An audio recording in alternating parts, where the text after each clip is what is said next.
Abasinsa ngo yabadde Difensi wa Nsambya West Zooni yafiidde oluvannyuma lw'enkuba ebadde etonnya ng'erimu n'ekibuyaga okusigula omuti gw'omuyembe ne gukuba ekibanda kya firimu badde beggamye nga balaba firimu.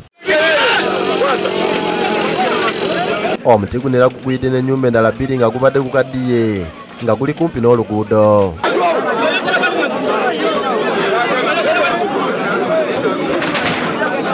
Abantu bangi bakungaanya okubaate n'abapoliisi okuva e Kabalagala nga bakulembeddwa mu DPC Bernard Mugerwa nga bano bakakanya ku muti ne bagutema oluvannyuma lw'okuddusa abasimatuuse mu ddwaliro okufuna obujjanjabi.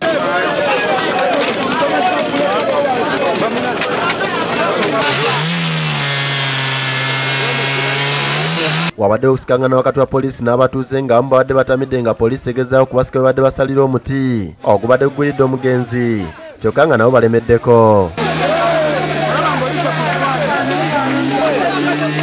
Kino kye tuta akaseera nga abatuuze babadde batankana ku ani afiiriddewo okutuusa lwe bakizudde nga ye Difensi waabwe nga yakiriiridde miranga na biwoobe.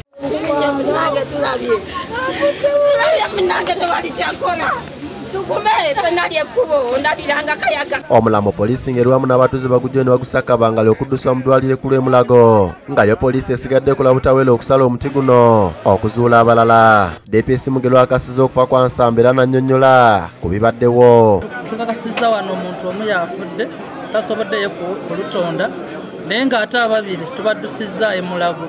Ye ssentebe w'ekitundu Ajawudde Majwega ategeeza nga bwe basabedde omuti guno guggyibwewo kyokka ne beerema. Nze mu buntu najja n'ensaba bannyini ekifo kino embaga mu muyembe guno guli wabi guli mu kkubo ogwira okukola accident era mirimu tubadde tukola naye bulungi nnyo naye kibi nnyo bagambye abaazi bagamba juniya yo mu bitundu by'e Kansanga ne mu kika gyonna mu kikwa w'enkuba afudde embyalo esenga olutindo olugatta Kansanga ku kibuye oluzibiddwa amazzi ng'omuntu okusomoka mu kitundu kino abadde asasula ensimbi wakati w'ebitaano n'olukumi.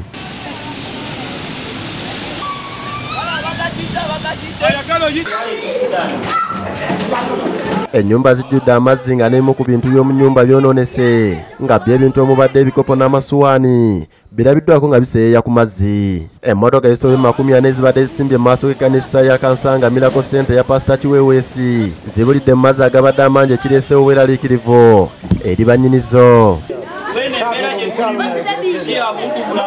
Naye wanjogera kati essaawa zino ekkubo lyonna lizibye tewali emmotoka we ziyita. Bukyabakola olutindo luno tekibangawo ku luno lwegabuusa olutindo. Tuli mu kusaza abantu amazzi gasazeeko ku nkuba okitegeera. Tuli wano mu kiwempe abantu okubasitula 2,200 batugaziize mu luguudo luno oba basitula olutindo luno. Wakiri bongereko ku luno olutindo balwongereko waggulu. Nze navudde Bulengo okujja okukola naye kyendabye eno kibadde kizibu nnyo amazzi mangi gatusazeeko tubadde waggulu ku mirabba mu kwasolya. Joseph Innocent Ssenfuma, Godffrey Katongole ne David Sekayumbe bakusakidde eggulye lino ku lwa Bukedde TV.